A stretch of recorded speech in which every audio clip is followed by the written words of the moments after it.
Oke, Bismillahirrahmanirrahim. Assalamualaikum warahmatullahi taala wabarakatuh. Alhamdulillah wassalatu wassalamu ala Rasulillah Sayyidina Muhammad ibn Abdillah wa ala alihi wa sahbihi wa man walah, amma ba'd. Yang saya hormati Pak Guru Gembul sebagai tamu dari Rabithah Alawiyah dan juga Habib Fikri Syahab yang sangat saya ta'zimi. Jadi di sini ada beberapa poin.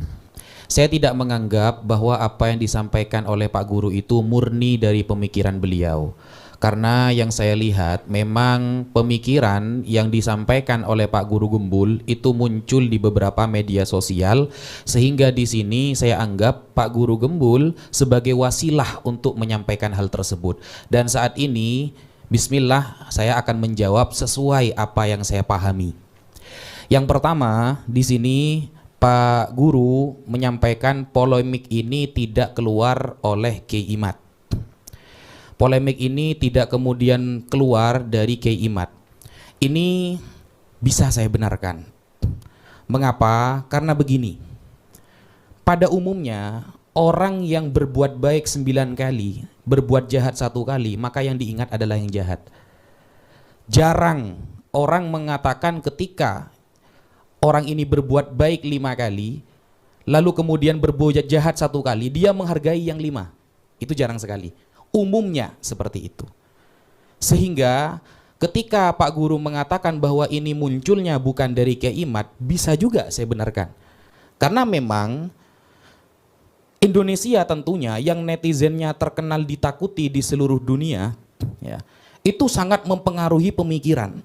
Sehingga kadang ada beberapa orang yang menilai sesuatu memang dari media sosial. Tolak ukur kebenarannya dari komentar dan beberapa video yang ditampilkan baik di YouTube, TikTok dan lain sebagainya. Nah, sehingga ketika seperti itu dijadikan sebuah hujjah, sebuah dalil, maka bisa saya benarkan bahwa dari dulu memang para habaib ada oknum-oknum tertentu yang pastinya ketika oknum itu muncul akan ada beberapa orang yang mengkritik. Nah, tetapi Kiai Imad kemudian memang bukan dari awal sebuah permasalahan, tapi beliaulah yang awal menjadikan wadah mereka semua, begitu. Yang saya pahami Pak Guru ya. Beliau menjadi wadah dari beberapa orang yang dulu-dulunya sudah banyak mengkritik para habaib, sudah banyak melihat para habaib dari baik dari oknum-oknumnya atau memang benci secara pribadi, wallahu a'lam. Kiai Imad di sini sebagai munsyi, pendiri, seolah-olah menjadikan wadah sehingga semuanya bersatu di sana. Nah, ketika semuanya sudah bersatu, mulailah kita tahu di media sosial apa saja kritikan yang selama ini terpendam, mungkin kata Pak Guru, terpendam, mereka keluarkan semuanya. Mereka keluarkan. Jadi saya benarkan ketika Kiai Imad bukan pencetus masalahnya, tapi Kiai Imad adalah pencetus wadah untuk mengumpulkan semuanya. Seperti itu. Kemudian yang kedua, anggap saja Kiai Imad adalah salah satu pengkritik. Jadi begini Pak Guru. Awal mula saya terikut masalah nasab ini, saya sudah cerita di Nabawi TV. Saya tidak sama sekali mau, karena saya tuh di YouTube biasanya cuma diskusi lintas agama Pak Guru. Saya tidak tertarik untuk masuk di dunia nasab, karena nasab ini dari dulu hingga sekarang itu adalah masalah dapur orang. Yang orang luar seharusnya nggak boleh bahas itu. Para ulama itu ada istilahnya nasabah. Orang-orang yang ahli memang dalam bidang nasab. Sama dengan dokter gigi. Lalu tukang tambal ban ikut-ikut ilmu dokter gigi. Ngawur pasti. Nah, nasab ini, tradisi di dalam Islam adalah yang mengatur adalah sebuah keluarga sendiri. Ulamanya ada sendiri. Kitabnya pun ada sendiri. Gak sembarangan. Baru sekarang terjadi ada orang yang tidak memiliki kredibilitas dalam berbicara nasab, tak pernah tercatat berguru kepada ulama nasab, tak pernah punya karya yang diakui oleh ulama nasab, dia berbicara nasab bahkan sampai taraf membatalkan. Itu yang kemudian menggiring saya untuk harus menjawab statement itu. Loh, kok lucu? Dulu orang yang bisa nasab, membahas nasab, itu minimal pernah belajar kepada guru yang memang mahir dalam hal itu. Itu tradisi kita di pesantren seperti itu. Ketika dia ahli fikih, maka dia itu harus benar-benar tercatat atau terkenal dengan bisa baca kitab fikih. Ketika ditanyakan masalah wudhu dia bisa, batal-batalnya, rukun-rukunnya. Nah, seperti itu. Nah, sehingga itu yang membuat saya untuk menjawab. Kemudian Habib Rizik banyak melakukan kisruh. Nah, ini yang saya katakan. Habib Rizik ketika dikatakan banyak membuat kisruh atau radikal, ini banyak statement dari banyak orang Islam ya. Bukan hanya orang Islam sebenarnya, orang kafir juga banyak. Karena dia Habib sehingga mereka takut mengkritik. Nah, ini yang saya katakan di awal. Orang yang berbuat baik 10 kali dan berbuat jahat 1 kali, biasanya cenderung 1 kali yang akan terus dibahas. Dan ketika pembahasan itu sudah ada di media sosial dan berkali-kali, akan ada statement itu sebuah kebenaran. Kenapa kok tidak pernah ditampilkan Habib Rizik yang 4 bulan nginep di tenda saat tsunami di Aceh? Coba tanyakan kepada orang Aceh, kenapa itu tidak pernah ditampilkan? Kenapa ketika bencana di Gunung Semeru bisa datang ke sana? Saya ada teman-teman yang sampai sekarang melihat dengan mata kepala FPI, saudara. Banyak menyumbangkan dan banyak bencana-bencana yang saya catat. Mereka ada di sana. Kenapa itu tidak pernah ditampilkan? Kok seolah-olah jeleknya saja yang dibahas? Padahal sejauh ini yang saya tahu, Pak Guru ya, yang saya tahu, beliau itu oke lah, mungkin dengan gayanya beliau kasar, kita tidak setuju, oke. Tapi yang saya tahu, beliau itu mengkritik apa? Tempat remang-remang, kezoliman, korupsi. Sama, saya kira beberapa tema sama dengan Pak Guru sebenarnya. Tetapi mungkin karena beliau Habib dan memang banyak media yang kontra, sehingga yang ditampilkan jelek terus. Dan itu menjadi sebuah kebenaran bagi sebagian orang. Itu yang mungkin perlu saya tanggapi. Ada yang mau ditanggapi Pak Guru? Saya meminta sebelumnya, biar kita tetap tidak berdebat kusir dan sebagainya, saya minta sekali lagi, ini mah kita nggak mungkin mereaksi sebuah fenomena dengan kata-kata. Jadi kita nggak mungkin membantah sebuah realitas dengan kata-kata. Jadi kalau misalkan tadi dikatakan bahwa kok yang jelek-jeleknya aja yang tampil, ini bukan soal 5 baik, 1 salah, kemudian yang diperhatikan yang salah, bukan. Sebenarnya masyarakat melihat apa yang terjadi paling aktual gitu. Jadi kalau misalkan Pak Habib Rizik dalam konteks ini yang paling aktualnya itu justru adalah yang baik-baiknya, maka masyarakat pun akan berbalik. Jadi sebenarnya bukan soal banyak atau sedikit, tetapi yang paling aktual secara psikologis seperti itu. Tapi sekali lagi, saya gak akan berdebat soal itu, karena ini adalah fenomena. Fenomena itu direaksi oleh kita. Misalkan kalau fenomena itu memonjokkan kita.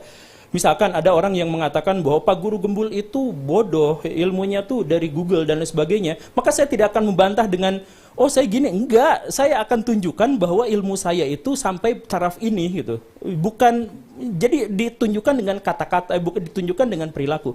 Jadi ayo kita misalkan langsung kita berdiskusi saja soal, ini kan judulnya diskusi ilmiah kan, seminar lah ya.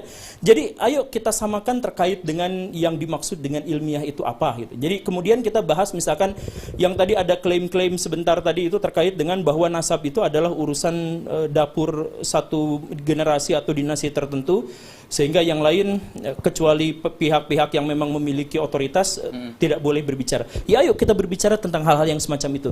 Yeah. Kita misalkan masuk ke diskusinya. Gus Wafi dan Pak Syahab, saya mohon maaf. Kita diskusi dulu yang Gus Wafi dan Pak Syahab pahami soal diskusi ilmiah itu apa? Ilmiah itu apa? Kita sepakati dulu. Oke.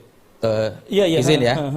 Oke, bismillahirrahmanirrahim. Jadi sementara karena gini Pak Gembul, mohon maaf ya. Tadi itu sempat saya jawab karena saya memposisikan Pak Gembul adalah suara masyarakat yang sebagai wasilah saja. Ya, oke, kalau begitu, jadi ilmiah itu begini Pak Gembul. Di dalam kitab Lawami'ul Anwar yang ditulis oleh Al-Imam As-Saffaraini. Jadi Islam itu memandang sebuah ilmiah kebenaran itu melalui 3 cara.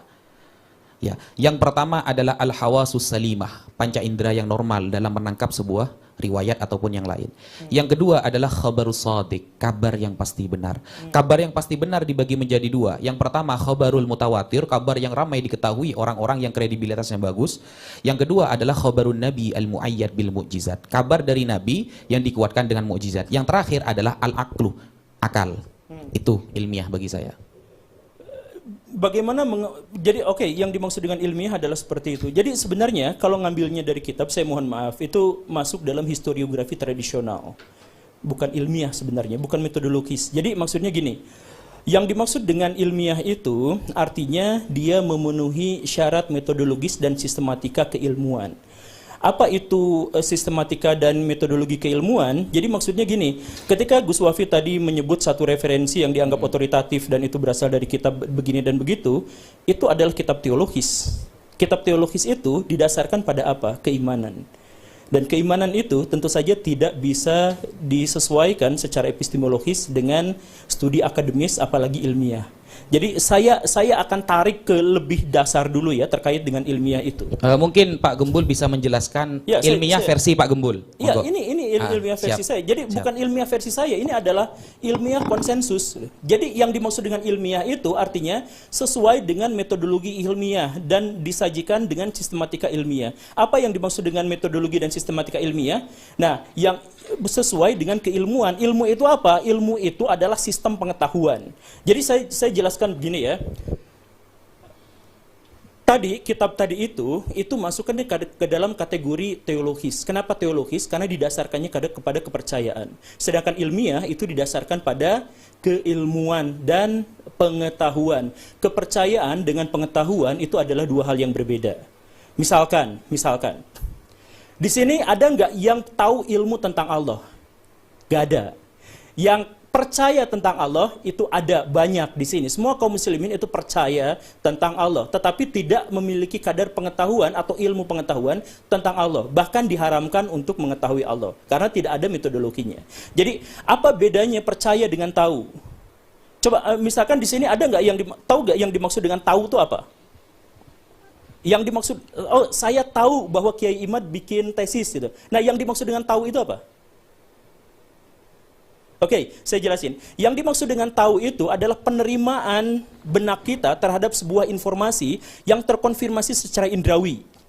Itu tadi sudah dijelaskan sebenarnya. Jadi yang dimaksud dengan tahu itu adalah ada informasi dalam benak kita, informasi, dan kita terima informasi itu, tapi dengan konfirmasi secara indrawi. Jadi indrawi kita melihat. Jadi saya tahu di sini ada botol, tidak ada racunnya.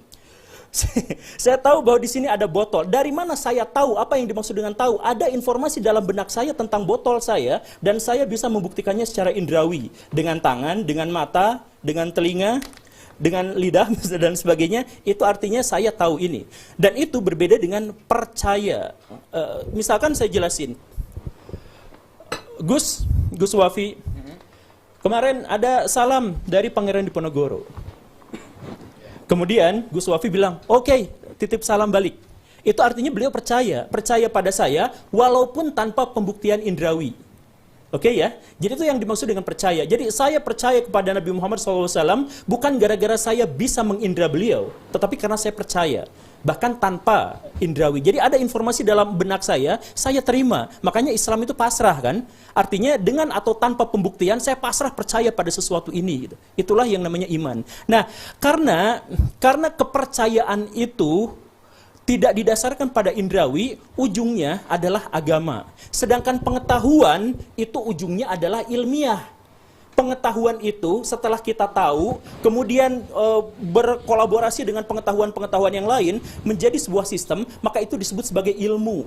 Nah, kajian terkait dengan ilmu disebutnya ilmiah.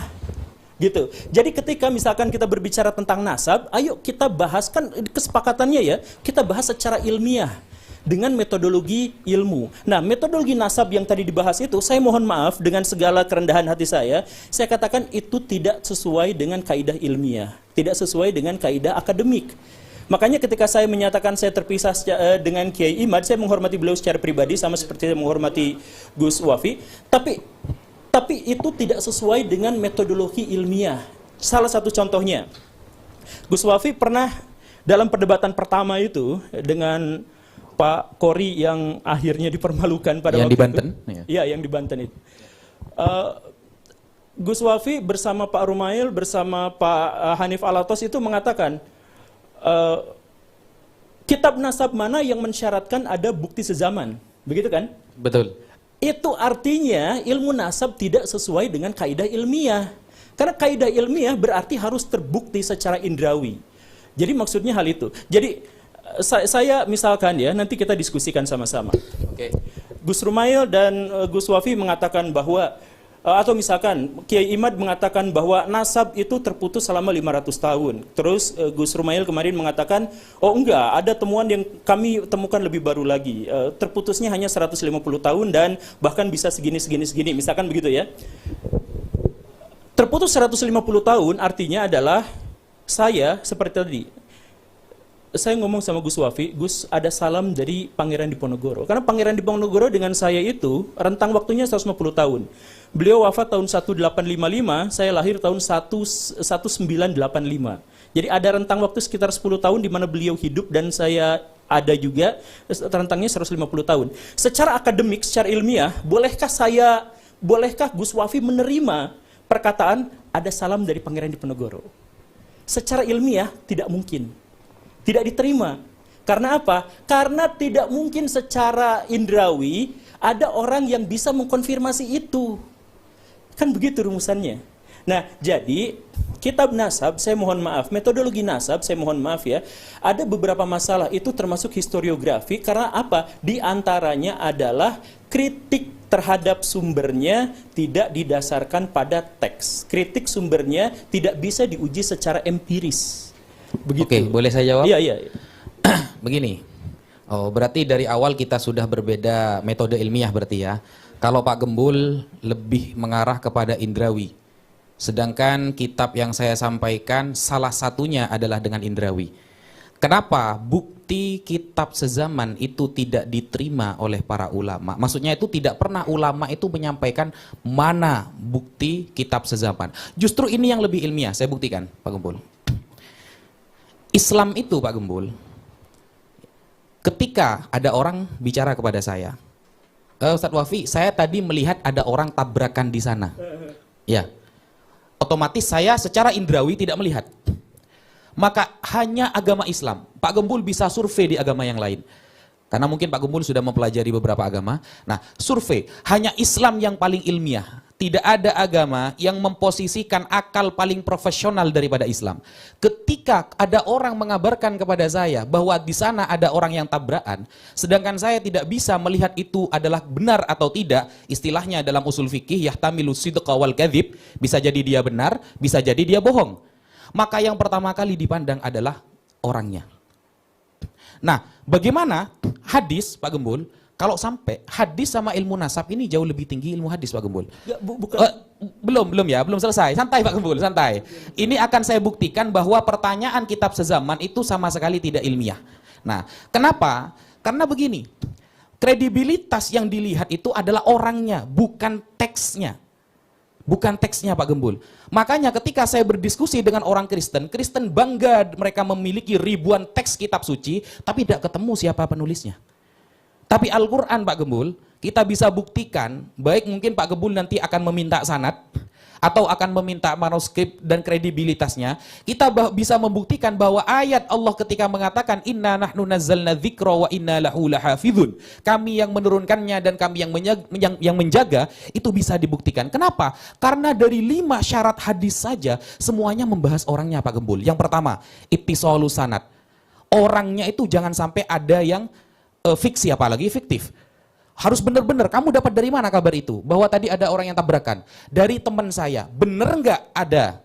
Nah itu dibuktikan dulu. Yang kedua adalah adalatul rawi Pak Gembul. Orangnya memang terbukti bukan ahli maksiat, tidak pernah bohong dan memang orangnya amanah. Jadi yang ketiga, orang itu adalah orang yang dobet cekatan. Nah, kenapa kok kritikannya selalu kepada orangnya? Karena ini bukan wilayah indrawi Pak Gembul. Bagaimana lalu kemudian kita bisa meneliti orang yang 500 tahun lalu pernah melakukan ini dan itu, hanya mengandalkan teks saja seperti perkataan Kiai Imad, mana kitab sezamannya? Ini justru udah ilmiah. Kenapa? Karena perkara nasab ini bukan amrun qot'i Pak Gembul. Ingat ya, perkara nasab itu bukan amrun qot'i, bukan sesuatu yang 100%. Tetapi amrun zonni, keyakinan 80% ke atas. Sehingga ada teori Pak Gembul di dalam nasab namanya syuhrah wal istifadah. Bagaimana komentar masyarakat dulu tentang dia, itu yang kita ambil. Begitu Pak Gembul. Manggi ditanggapi. Oke, ya berarti ini menegaskan bahwa ilmu nasab itu tidak ilmiah. Karena sebenarnya kalangan akademisi itu menganggap bahwa ilmu nasab tidak ilmiah itu, satu adalah karena mengandalkan tradisi lisan, dan yang kedua adalah tidak memiliki metodologi yang pasti untuk bisa melakukan pembuktian, dan yang ketiga adalah subjektivitas. Dalam hal ini sudah ditegaskan subjektivitasnya oleh Gus Wafi. Tapi gini, metodologi ilmiah itu ketika saya mendapatkan kabar ada mobil kecelakaan di jalan, orang yang menceritakan kepada saya itu adalah unsur kedua atau ketiga. Yang pertama adalah saya datang langsung apakah ada jejak-jejak kecelakaannya atau bukan. Jadi bukan pada orangnya, tetapi pada jejak-jejaknya. Jadi dalam historiografi memang terkaitnya itu adalah pada jejak-jejaknya, pada artefaknya, pada keberadaannya. Nah, terkait dengan yang tadi itu, misalkan saya tanya sekalian pada Gus Wafi, misalkan ya, ini contoh kasus lah ya. Kiai Imaduddin mengatakan kurang lebihnya adalah yang memasukkan, yang mencangkokkan Ba'alawi ke dalam silsilah keturunan Nabi itu adalah Asyakran. Begitulah ya, menurut beliau. Kemudian menurut Pak Gus Rumail Abbas, oh tidak seperti itu karena begini begitu. Oke, jadi di situ polemiknya ada satu orang yang namanya siapa nama lengkapnya itu? Ali Asyakran. Asyakran. Bagaimana metodologi bagaimana cara kita menguji? Bagaimana metodologi apa yang bisa kita dapatkan untuk menguji bahwa beliau itu jujur atau tidak? Ya, komentar orang-orang yang kenal dengan beliau. Komentar orang-orang berarti subjektif kan? Begini Pak Gembul, kalau ilmiah itu harus semuanya dengan indrawi kapasitas kita semua. Ya memang itulah ilmiah. Nah, tidak gitu Pak Gembul, gitu, tidak. Makanya saya gini aja dulu. Referensi Pak Gembul bahwa ilmiah itu hanya dengan indrawi di mana? Bukan, ilmiah itu bukan hanya dengan indrawi. Ilmiah itu hal pertama yang diuji adalah yang bisa terbukti secara indrawi. Jadi misalkan gini. Jadi kita itu hanya bisa menguji sesuatu yang nyata, gak mungkin menguji sesuatu yang goib. Ya. Mimpi itu gak bisa kita jadikan sebagai pedoman karena tidak bisa diuji secara indrawi. Misalkan, Gus Wafi menceritakan semalam saya mimpi bertemu dengan Nabi. Boleh gak ngomong seperti itu? Boleh. Kemudian saya diwartakan seperti itu, boleh percaya juga boleh tidak. Tapi mau saya percaya atau tidak itu bukan pengetahuan saya. Karena tidak ada metodologi khusus sampai sejauh ini yang bisa membuktikan apakah perkataan itu benar atau salah. Gitu kan? Oke. Nah, jadi karena tidak ada pengujinya, maka itu tidak disebut sebagai ilmiah. Tidak bisa disebut secara akademik. Tidak bisa diuji. Apa yang bisa diuji dari sesuatu yang goib? Sekarang ada pernyataan. Ada seorang yang mengatakan bahwa ini begini. Dari mana metodologi yang kita gunakan untuk mengatakan bahwa dia telah jujur? Ya dari komentator-komentator orang sebelahnya. Komentator orang sebelahnya itu subjektif. Ada orang yang dekat, ada orang yang jauh, dan kita benar-benar tidak tahu soal itu. Jadi itu goib. Nah ini jadi ini baru masalah dasar. Indrawi bukan satu-satunya. Ini justru malah level yang paling dasar agar kita bisa mengetahuinya secara ilmiah. Jadi kalau misalkan sejak awal sudah dikatakan bahwa ini subjektivitas, buktinya apa? Buktinya pengakuan seseorang diuji berdasarkan komentar orang di sekelilingnya, subjektif. Kemudian yang kedua, tidak didasarkan pada bukti-bukti sezaman dan sudah ditegaskan. Oke, sudah seperti itu. Dan kemudian yang ketiga itu subjektif, kemudian tidak didasarkan pada sezaman. Tidak sesuai dengan ini dan tidak memiliki metodologi verifikatif yang jelas, misalkan ya sudah selesai, artinya ini tidak lagi bisa ilmiah. Kalaupun misalkan nanti menyebutkan ini dari kitab-kitab, mohon maaf ya, itu bukan dari Islam, tapi itu adalah produk tradisi masyarakat Arab dan masyarakat Islam pada waktu itu. Karena Islam hanya memerintahkan untuk belajar ilmu nasab, bukan bagaimana menjelaskan metodologi nasab. Sehingga metodologi yang tadi dijelaskan itu bukan Islam dan tidak ilmiah. Itu hasil tradisi masyarakat pada waktu itu yang bisa dibantah, dan karena tidak dan karena tidak sesuai dengan metodologi yang lebih modern, ya ayo kita diskusikan terkait ini gitu. Jadi sekali lagi ya, ada nggak cara selain cara subjektif tadi itu, ada nggak cara yang bisa menjelaskan dari mana Pak Ali Asyakran itu jujur misalkan? Oke, terima kasih banyak Pak Guru. Ini diskusi yang menarik ketika kita membahas tentang mengkritisi ilmu nasab. Ketika kita mengkritisi ilmu nasab, hak setiap orang. Pak Guru juga berhak mengkritisi ilmu nasab. Dan Robitoh Alawiyah ini lembaga pencatat nasab yang memang berpegang pada kaidah ilmu nasab. Kebetulan Kiai Imaduddin juga berpegang pada ilmu nasab. Betul. Ilmu nasab sama ilmu nasab. Ketemu diskusi kemarin, bisa tuh sama. Jadi ketika ilmu nasabnya kita tidak punya pada platform yang sama, terus kita mengkritisi ilmu nasab, memang dia menjadi kritik bukan seputar isu nasabnya Ba'alawi, tapi kritik diskusi seputar seberapa ilmiah ilmu nasab. Itu pun juga mungkin menjadi tema yang menarik ke depan gitu ya Pak Guru ya. Tentang seberapa ilmiah, seberapa bisa diterima ilmu nasab.